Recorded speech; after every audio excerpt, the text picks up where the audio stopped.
This story begins before I was born. The year is 1990, and a retired couple has just moved into a brand new home, only to discover, heavens to Betsy, it didn't come with any window blinds. So to make a little extra money, they decide to do some babysitting and put an ad in the newspaper. Back in my day, the internet came in the mail. Meanwhile, my mother was about to return to work after maternity leave. My brother and her brand new baby daughter, my sister, needed a daycare. My mom worked in sales at a greeting card company, so she spent a lot of time driving between stores to check what kinds of cards they were running out of. You know, happy birthday, sorry your grandma died, that sort of thing. But spending so much time in the car is not terribly fun.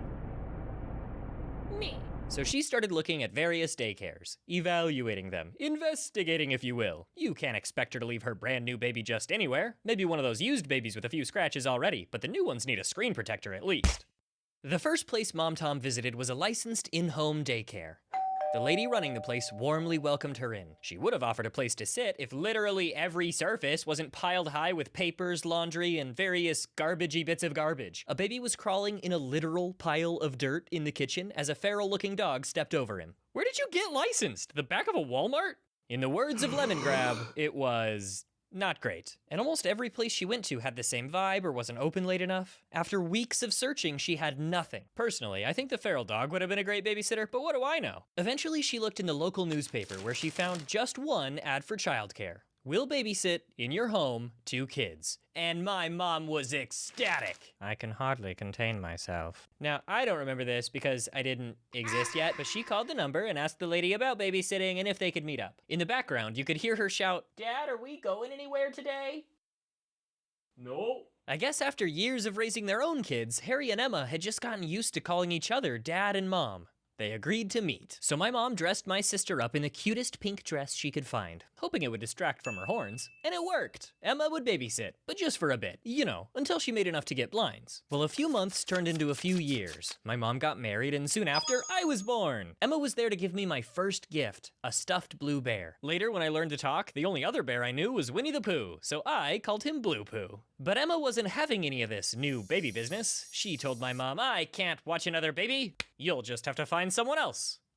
And find someone else she didn't. Unlike with my sister, this time her maternity leave ended the second we rolled out of the hospital. So if Emma wasn't gonna babysit me, I had no choice but to go to work. I may be only a week old, and I may be easily mistaken for a weird little potato, but my country, nay, my mommy needs me. My job was to sit in a comfy little stroller and sleep all day. A few days into Take Your Potato to Work month, a random lady came up and, without even asking, pulled the cover back on the stroller. "Oh, let me see your baby." "Oh,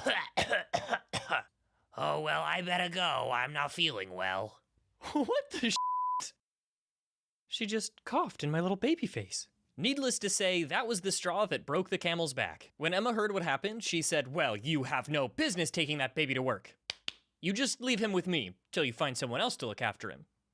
And the way I like to tell the story is that's when she fell in love with me. A few weeks later, my mom still hadn't found anyone, and Emma goes, "Well, you just stop looking right now. You can find somebody when he's a little older. He doesn't need some stranger coming in here." For years, my mom would ask if she should find somebody else, and Emma would always say, "You hush and leave that baby here. My Timbird needs me."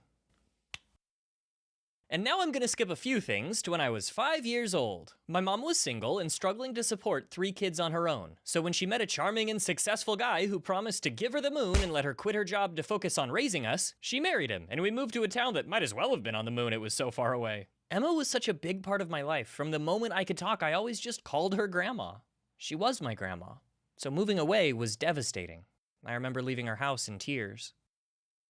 "Grandma, it's so easy to come here, but it's so hard to go." Luckily, the guy my mom married turned out to be a total jerkwad. Before we moved into his house, he made us get rid of our dog. I know, that's bad enough, but there's more. When I was a kid, I was just bursting with affection. You're telling me this guy's my new dad? Hell yeah. One time I sat next to him on the couch and gave him a big hug. "I love you, Daddy," and he shoved me off the floor. "I'm not your dad." And that's how I learned about emotional damage. One time, he told my sister to clean her room, and she did about as well as you'd expect a little kid, but she left some socks sticking out of the top of her dresser drawers. How terrible. Anyway, he thought that was a good excuse to unleash all of his pent-up rage. I remember hiding in my room and trying not to cry while I listened to him beat her.